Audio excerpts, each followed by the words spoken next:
ఉన్నత చదువులతోనే తమ పిల్లల భవిష్యత్తుకు బంగారు బాటలు వేయాలని తల్లిదండ్రులు కలలు కంటారు. అందుకోసం ఎంత ఖర్చుకైనా వెనకాడరు. అదే కొందరికి కాసుల వర్షాన్ని కురిపిస్తోంది. స్కూల్స్కు పర్మిషన్ లేకుండానే అడ్మిషన్లు తీసుకుంటున్నారు. ఓరుగల్లులో అనుమతి లేని ప్రైవేటు పాఠశాలలపై అధికారులు కొరడా జులిపిస్తున్నారు.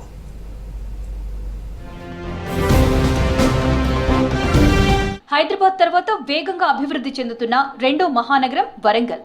ఇక్కడ నిట్, కాకతీయ యూనివర్సిటీ, ప్రభుత్వ మెడికల్ కాలేజీతో పాటు అనేక ప్రైవేటు యూనివర్సిటీలతో ఎడ్యుకేషన్ హబ్గా మారింది. నగరంలో ప్రైవేటు విద్యా సంస్థలు పుట్టగొడుగులా విస్తరిస్తున్నాయి. పేరెంట్స్ ఆశలనే ఆసరాగా మార్చుకుని స్కూల్స్ లో ప్రీ ప్రైమరీ నుంచి హైయర్ ఎడ్యుకేషన్ వరకు కొన్ని విద్యా సంస్థలు దందా నడుపుతున్నాయి. ఇష్టానుసారంగా ఫీజులను వసూలు చేస్తూ పాఠశాలల్లోనే విద్యార్థులకు అవసరమైన పాఠ్య పుస్తకాలు, నోట్ పుస్తకాలు, టై, బ్యాడ్జ్, బెల్ట్, బూట్లను అమ్ముతున్నాయి ప్రైవేట్ స్కూల్స్ యాజమాన్యాలు. వారు చెప్పిన రేటుకే కొనుగోలు చేయాలన్న నిబంధనతో తల్లిదండ్రులపై ఆర్థిక భారం పడుతోంది. కొందరు అసలు పర్మిషన్ లేకుండానే స్కూల్స్ రన్ చేస్తున్నారు. కనీస నిబంధనలు పాటించకుండా విద్యార్థుల జీవితాలతో చెలగాటం ఆడుతున్నాయని ఆరోపిస్తున్నారు విద్యార్థి సంఘాల నేతలు. జిల్లా వ్యాప్తంగా అనుమతి లేనటువంటి ప్రైవేట్ పాఠశాలను సీజ్ చేయాలని చెప్పేసి యూఎస్ఎఫ్ఐ జిల్లా కమిటీ ఆధ్వర్యంలో పెద్ద ఎత్తున ఆందోళన కార్యక్రమాలు చేస్తా ఉన్నాము. అందులో భాగంగా నారాయణ, మెడిరియన్ లాంటి స్కూళ్లను జిల్లా అధికారులు మాత్రం సీజ్ చేయడం జరిగింది.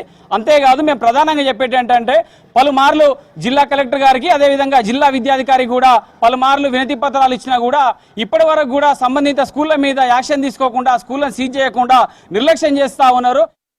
ప్రైవేట్ స్కూల్స్ దందాపై విద్యార్థి సంఘాలు అనేక సార్లు విద్యాశాఖ ఉన్నతాధికారులకు ఫిర్యాదు చేసినా పట్టించుకోవడం లేదనే విమర్శలు ఉన్నాయి.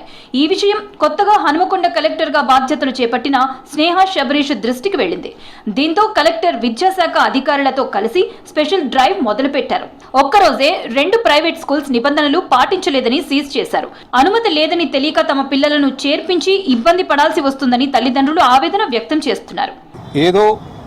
ఒక్క అనుమతి తీసుకొని 4-5 స్కూల్ పెట్టడం, తర్వాత మా అలాంటి తల్లిదండ్రులకు తెలియకుండా ఈ పర్మిషన్ ఉందా లేదా అనేది మీ పిల్లల్ని జాయిన్ చేయడం వల్ల కొన్ని సందర్భాల్లో అకాడమీ ఇయర్ కొంచెం మధ్యలో కాగానే ఈ స్కూల్ విద్యాశాఖ వాళ్ళు తనిఖీ చేసి స్కూల్ మూసేయడం జరుగుతుంది. మా అలాంటి విద్యార్థులకు, పిల్లల తల్లిదండ్రులకు చాలా ఇబ్బంది అవుతుంది. పలానా స్కూళ్లకు ఏవైతే అనుమతులు ఉన్నాయని ఒక విధంగా బోర్డు లాంటి తెలియజేసిన కూడా చాలా సంతోషమే. హనుమకొండలోని హంటర్ రోడ్లోని నారాయణ స్కూల్ విద్యాశాఖ అనుమతి లేకుండానే నడిపిస్తున్నారు. దీనిపై ఫిర్యాదు రావడంతో ఎంఈఓ బండారి మనోజ్ కుమార్ తనిఖీ చేసి స్కూల్ ని సీజ్ చేశారు. హనుమకొండలోని రామ్నగర్ లో మెరిడియన్ హై స్కూల్ ని ఇదే కారణంతో అధికారులు సీజ్ చేశారు. ఇదే స్కూల్ ని ఇటీవలే ఓసారి సీజ్ చేసినప్పటికీ మళ్లీ కొనసాగిస్తున్నట్లుగా గుర్తించారు. స్కూల్ ఆవరణలోనే పుస్తకాలు అమ్ముతుండటంతో ఆ బుక్స్ ని స్కూల్లోనే ఓ గదిలో పెట్టి సీజ్ చేశారు. మరోవైపు ఈ స్కూల్ ని సీజ్ చేశారు. మరికొన్ని స్కూల్స్ పైన ఆరోపణలు ఉన్నాయన్నారు డిఈఓ వాసంతి. అన్ని స్కూల్స్ ని తనిఖీ చేస్తున్నామన్నారు. ఇప్పటికీ మా దృష్టికి 2 స్కూల్స్ వచ్చాయి. వీటిని మేము క్లోజ్ చేయడం, Narayana and meridian school. So ఇటువంటివి మా దృష్టికి వచ్చిన వెంటనే మేము తగ్గ యాక్షన్ తీసుకొని క్లోజ్ చేస్తాం. పెండింగ్లో ఇప్పటికైతే ఏం లేదు. జస్ట్ అక్కడక్కడ ప్లే స్కూల్స్ ఉన్నాయి, వాటి మీద కూడా దృష్టి. ప్రాపర్ పర్మిషన్స్ తీసుకోకుండా డిపార్ట్మెంట్స్తో, అంటే ఫైర్ డిపార్ట్మెంట్ కానీ, ట్రాఫిక్ కానీ, తర్వాత sanitation department, medical and health, వీటి పర్మిషన్స్ లేకుండా వాళ్ళు ఓపెన్ చేస్తున్నారు. సో వాటిలో జాయిన్ చేస్తే ఏమవుతుందంటే పిల్లల యొక్క భవిష్యత్తు, తర్వాత స్టడీ సర్టిఫికేట్స్ రావు, టీసీస్ రావు, తర్వాత ఫర్దర్గా కూడా ఇబ్బంది ఫేస్ చేస్తారు హైయర్ ఎడ్యుకేషన్ తీసుకునే సందర్భంగా. కాబట్టి వాటిని సీజ్ చేస్తారు.